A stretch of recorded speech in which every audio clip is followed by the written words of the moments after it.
तो हेलो बच्चों, मैं अमित श्रीवास्तव सेजल स्टडी पॉइंट से केमिस्ट्री के रूप में आपका टीचर आप सभी का स्वागत करता हूं। और जितना मैंने पिछले वीडियो में पढ़ाया था उससे आगे हम लोग शुरू करते हैं। तो अभी हम लोगों का जो टॉपिक है वो है हैलोजन तत्वों की प्राप्ति। हमारे जो पूरे पृथ्वी पर हैलोजन तत्व फैले हुए हैं उनसे हम शुद्ध रूप से कैसे प्राप्त करते हैं ताकि हम उसका विशेष उपयोग कर सकें। तो यहाँ पर हैलोजन जितने भी तत्व होते हैं वो बहुत ही अति क्रियाशील होते हैं। बोर्ड पर जितना भी लिखा हुआ है वीडियो को पॉज कीजिए और उसको लिख लीजिएगा लो। तो सभी हैलोजन अति क्रियाशील होने के कारण बहुत ही अति क्रियाशील होते हैं, इसलिए ये संयुक्त अवस्था में पाए जाते हैं। पृथ्वी पर अर्थ क्रस्ट में या वायुमंडल में हमेशा ही संयुक्त अवस्था में ही पाए जाते हैं, शुद्ध अवस्था में नहीं। तो उसे हम कैसे शुद्ध करते हैं तो हमने बारी बारी से सबके बारे में बताया है। मैंने ली जो 4 तत्व होते हैं फ्लोरीन, क्लोरीन, ब्रोमीन और आयोडीन। तो यहाँ पर फ्लोरीन और क्लोरीन दोनों को एक ही मेथड से अलग किया जाता है उसके यौगिक से, जो कि विद्युत विच्छेदन इलेक्ट्रोलाइसिस प्रोसेस है। इलेक्ट्रोलाइसिस प्रोसेस में क्या किया जाता है कि उसके यौगिक को हम एक बैटरी में, कन्वर्टेड बैटरी होती है उसमें डाल देते हैं और इलेक्ट्रिसिटी फ्लो करते हैं। जब ये इलेक्ट्रिसिटी फ्लो होता है तो अपने आयनों में टूट जाते हैं। HF जो होता है वो H और F हाइड्रोजन आयन और फ्लोराइड आयन में टूट जाते हैं। तो हाइड्रोजन आयन जो प्लस है वो कैथोड प्लेट पर जा करके इलेक्ट्रॉन को ग्रहण करता है और हाइड्रोजन के रूप में अलग हो जाता है। ये फ्लोराइड आयन जो है वो एनोड पर जा करके और इलेक्ट्रॉन को त्याग करके और फ्लोरीन जो उसके अणु है F2 के रूप में अलग हो जाता है। ठीक इसी प्रकार क्लोरीन भी NaCl के विलयन से प्राप्त होता है। सोडियम क्लोराइड का जो विलयन होता है उसका जब हम विद्युत विच्छेदन इलेक्ट्रोलाइसिस करते हैं तो वो सोडियम और क्लोरीन में अलग अलग हो जाता है और उस विधि से हम क्लोरीन शुद्ध रूप में प्राप्त कर लेते हैं। अगली बारी आती है ब्रोमीन तथा आयोडीन। तो ये दोनों ही विस्थापन विधि से प्राप्त किए जाते हैं। विस्थापन विधि क्या होता है तो एक अति क्रियाशील तत्व अपने से कम क्रियाशील तत्व को उसके यौगिक से हटा देता है। तो यहाँ पर हम लोग देखते हैं कि KBr जो होता है पोटेशियम ब्रोमाइड, उसकी अभिक्रिया जब क्लोरीन से कराते हैं तो क्लोरीन ज़्यादा रिएक्टिव होता है ब्रोमीन से, इसलिए उसके यौगिक से हटा देता है। ब्रोमीन अलग हो गया शुद्ध रूप में। फिर यहाँ पर Ki पोटेशियम आयोडाइड जो होता है उसकी अभिक्रिया जब क्लोरीन से हम कराते हैं तो वह क्लोरीन ज़्यादा अभिक्रियाशील होने के चलते आयोडीन को उसके विलयन से हटा देता है और आयोडीन शुद्ध रूप में प्राप्त होता है। कुछ स्थितियों में आयोडीन प्राप्त करने के लिए जलीय जो जीव जंतु होते हैं, समुद्री जो घास होता है उसमें भी आयोडीन की मात्रा पाई जाती है। उसको भी छानकर, सुखाकर, पीसकर आयोडीन प्राप्त किया जाता है। तो बच्चों, हम लोगों ने जो पिछला टॉपिक पढ़ा सभी हैलोजन तत्वों के बारे में, सभी हैलोजन तत्वों की प्राप्ति कैसे की जाती है शुद्ध रूप में होने के कारण। तो अब हम लोगों को जो करना है NCERT के बुक के हिसाब से क्लोरीन के बारे में जानना है, उसका ऑल डिटेल्स। तो हम लोग इसकी शुरुआत करते हैं। क्लोरीन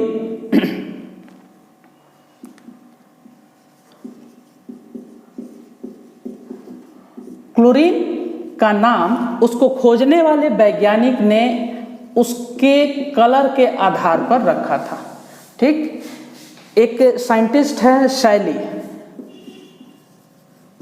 इन्होंने 1774 में एक गैस, एक अभिक्रिया कराया। NaCl की अभिक्रिया H2SO4 से कराई।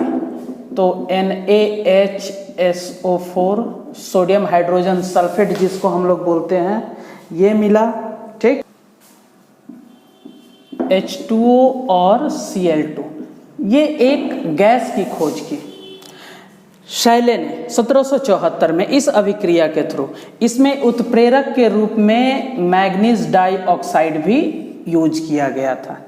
यहाँ पर जब ये गैस बना क्लोरीन, तो इसका जो रंग था वो हरापन लिए हुए पीला था, ठीक।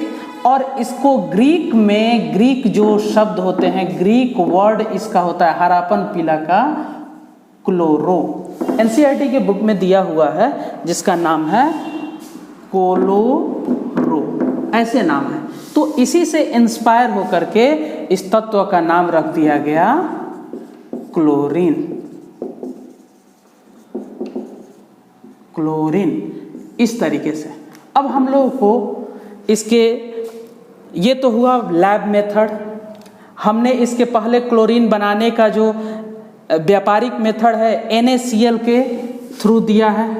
NaCl का जब हम इलेक्ट्रिक करंट फ्लो करते हैं तो ये Na+ और Cl2 बनता है, सॉरी Cl-, फिर ये Na+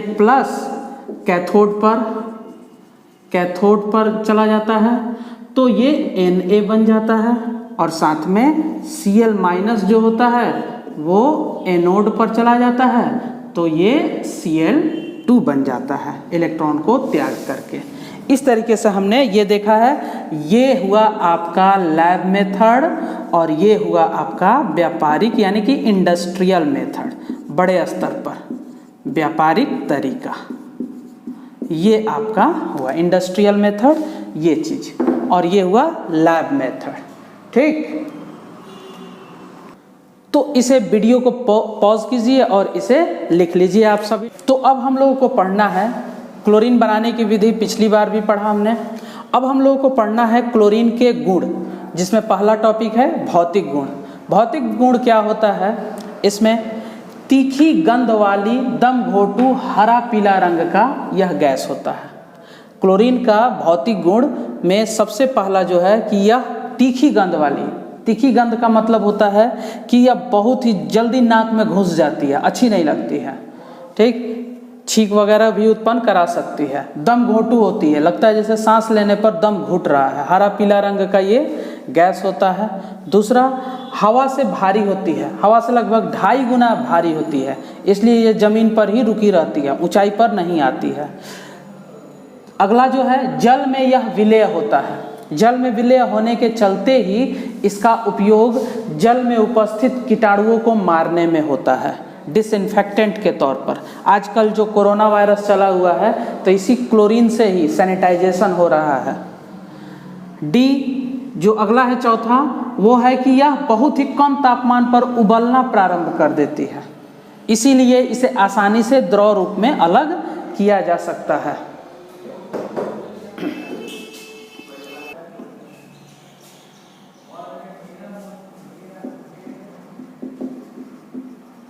अगला जो टॉपिक है हम लोगों का वो है क्लोरीन के रासायनिक गुण, जिसमें हमें पहला जो पॉइंट पढ़ना है वो है धातुओं से तथा अधातुओं से अभिक्रिया। क्लोरीन जो होता है वो धातु अधातु से अभिक्रिया करके, जब यह धातु से करेगा अभिक्रिया NaCl2, किसी भी धातु से अभिक्रिया करेगा तो आयनिक यौगिक बनाएगा।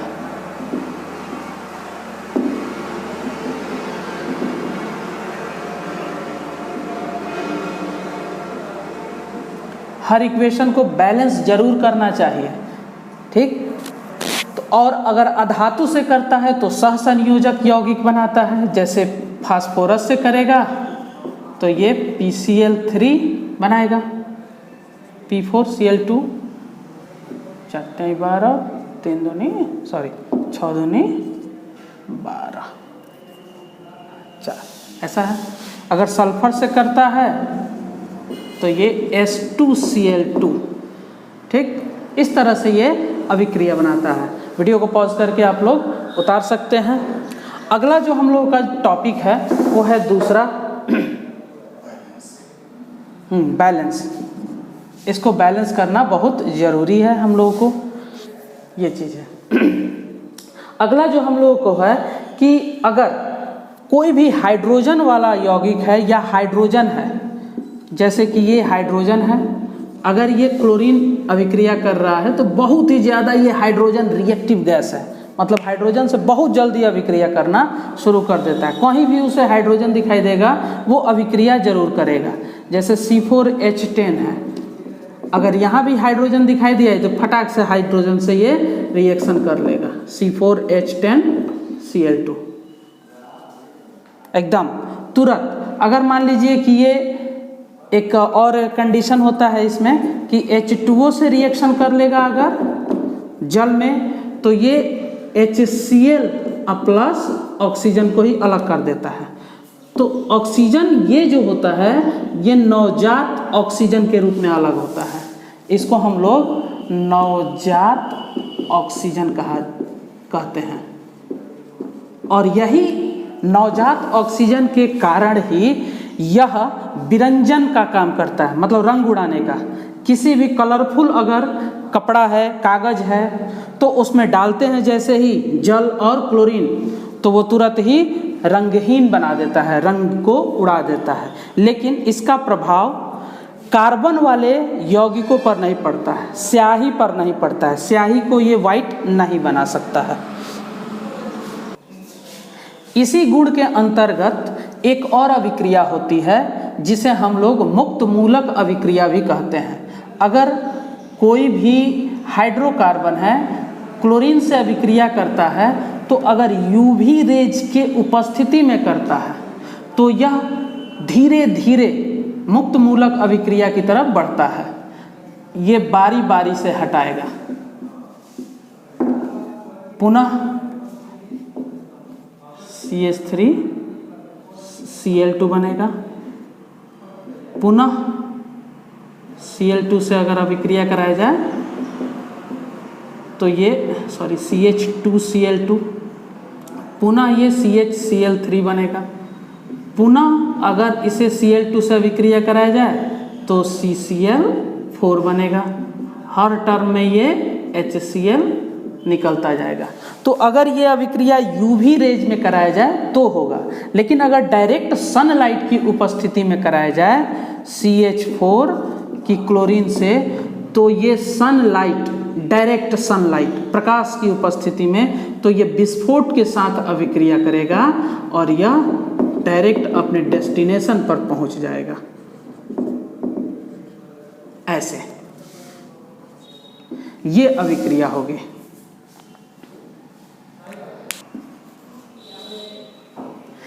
इसका जो अगला गुण है वो है कि ब्लीचिंग पाउडर का निर्माण इसी क्लोरीन गैस से किया जाता है। अगर शुष्क बुझे हुए चूने, ये शुष्क बुझा हुआ, शुष्क बुझा चूना इसे बोला जाता है।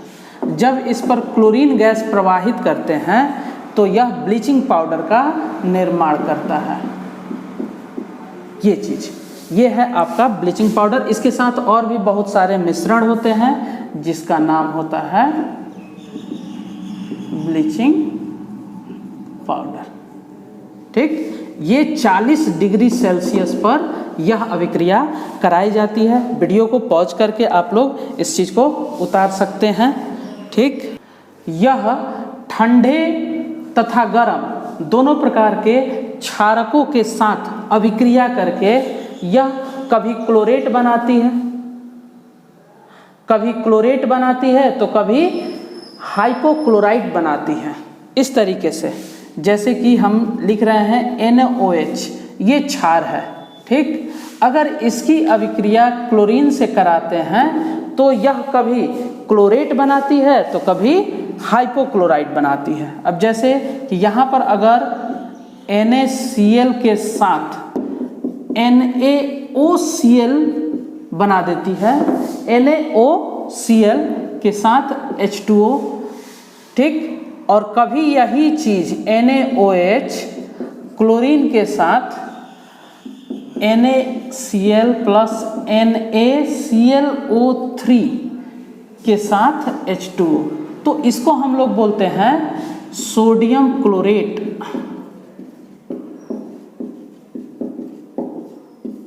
ClO3 को क्लोरेट कहा जाता है, OCl को हाइपोक्लोराइट कहा जाता है, तो इसका नाम हो जाएगा सोडियम हाइपोक्लोराइट।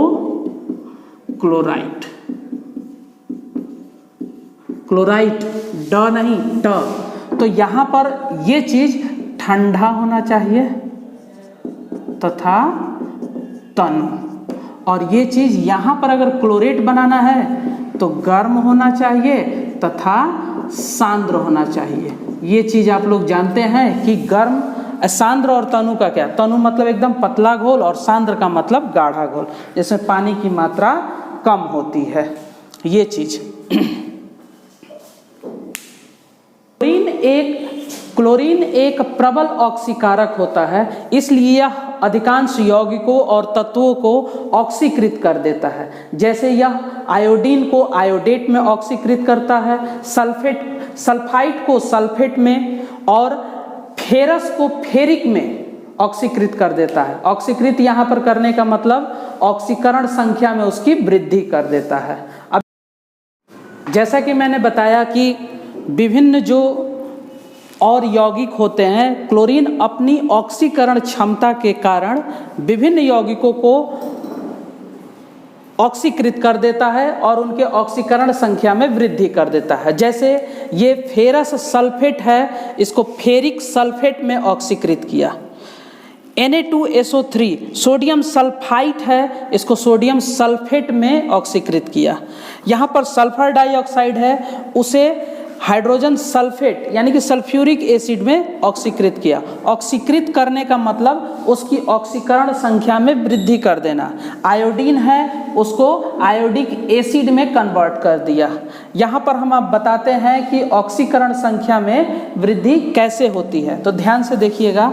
SO4 टोटल जो है वो -2, तो Fe का +2। यहाँ पर देखें SO4 का -2, तो यहाँ पर 3 है ऐसा, तो यहाँ पर हो जाएगा -6। तो जाहिर सी बात है कि 2 गो है तो कितना होना चाहिए +6 के लिए, तो +3 होगा, तभी तो 3 2 6। तो यहाँ पर +2 से क्या हो गया +3, बढ़ गया ऑक्सीकरण संख्या। इसी को हम लोग ऑक्सीकरण कहते हैं, अगर ऑक्सीकरण संख्या में वृद्धि हो रही है। तो ये क्लोरीन के कारण ही ऐसा होता है। यहाँ पर देख सकते हैं SO3 है, Na2 है, तो ये सल्फेट SO4 ऑक्सीजन में वृद्धि, ये भी ऑक्सीकरण है। ऑक्सीकरण अवकरण आप लोग चैप्टर पढ़े हैं, इसके लिए सल्फर डाइऑक्साइड यहाँ पर -2 के हिसाब से -4, तो ये +4, लेकिन यहाँ पर 4 दूनी -8, ये +2, तो ये +6। तो देख सकते हैं कि हम लोग +4 से +6 ऑक्सीकरण संख्या में वृद्धि हो रही है। इसलिए हम कह सकते हैं यहाँ पर कि हर तरफ क्लोरीन के कारण, क्लोरीन की ऑक्सीकरण क्षमता के कारण ये सारे यौगिक दूसरे यौगिकों में ऑक्सीकृत हो रहे हैं। ये हमारा रासायनिक गुण क्लोरीन का खत्म होता है। इसके बाद आखिरी टॉपिक जो क्लोरीन से जुड़ा हुआ है वो है क्लोरीन के उपयोग। क्लोरीन के उपयोग पढ़ना है। क्लोरीन के उपयोग कहाँ कहाँ होता है, तो कागज उद्योग में, पेपर को जर्मलेस करने में, जर्मलेस का मतलब उसमें से कीटाणु वगैरह को हटाने में। आजकल लोग डर के मारे कोरोना के चलते पेपर नहीं पढ़ रहे हैं, लेकिन पेपर को पहले विरंजित किया जाता है, क्लोरीन का उपयोग करके डिसइंफेक्ट किया जाता है, तब जाकर के पेपर पर छपाई होती है। पेपर पढ़ सकते हैं आसानी से, उसमें कोरोना वायरस नहीं आ सकता है। दूसरा चीज, कपास तथा वस्त्र के विरंजन में, मतलब कि जो कपड़ा बनता है वो दाग धब्बा लिए हुए रहता है, उसके दाग धब्बा को दूर करने में, तब वाइट कलर बन जाता है रेशा, और उसके बाद उसको विभिन्न कलर में रंगा जा सकता है। तीसरा है सोना तथा प्लैटिनम के निष्कर्षण में, ये हम लोग पहले चैप्टर में पढ़े हैं। रंग, औषधि तथा विभिन्न प्रकार के उपयोगी रसायन के निर्माण में, बहुत सारे रंग बनाए जाते हैं, औषधि का निर्माण होता है। और ये देखिए कार्बन टेट्राक्लोराइड DDT, जिसको कि आप लोग मच्छर मारने के लिए छिड़काव किया जाता है। ये क्लोरोफॉर्म है जिसको सूंघाने में इस्तेमाल किया जाता है, बेहोशी के लिए निश्चेतक के रूप में इस्तेमाल किया जाता है। अगला है जल को शुद्ध करने में। ये 9th क्लास में ही सवाल था कि जल को शुद्धिकृत कैसे किया जाता है। आप लोग देखे भी होंगे गांव वगैरह में या तालाब में, पोखरा में क्लोरीन विरंजक पाउडर डाल दिया जाता है, ब्लीचिंग पाउडर, जिससे पानी शुद्ध हो जाए, कीटाणु वगैरह मर जाए। और यहाँ पर आखिरी जो है वो बहुत ही इम्पॉर्टेंट है। इस क्लोरीन गैस का उपयोग बहुत सारी विषैली गैसों के निर्माण में भी होता है और इन विषैली गैसों में आंसू gas, phosgene gas, mustard gas, बहुत सारी तरह के हैं गैसें जो कि युद्ध वगैरह में इसका इस्तेमाल किया जाता है या भीड़ को तितर बितर करने के लिए इसका इस्तेमाल किया जाता है। आंसू गैस CCl3NO2, फॉस्जिन गैस बहुत ही ये दम घोटू गैस है। जहाँ पर कोई दंगा फसाद होता है इसको फेंक दिया जाता है सैनिक द्वारा, तो भीड़ भाग जाती है दर्द के मारे। Okay, thank you.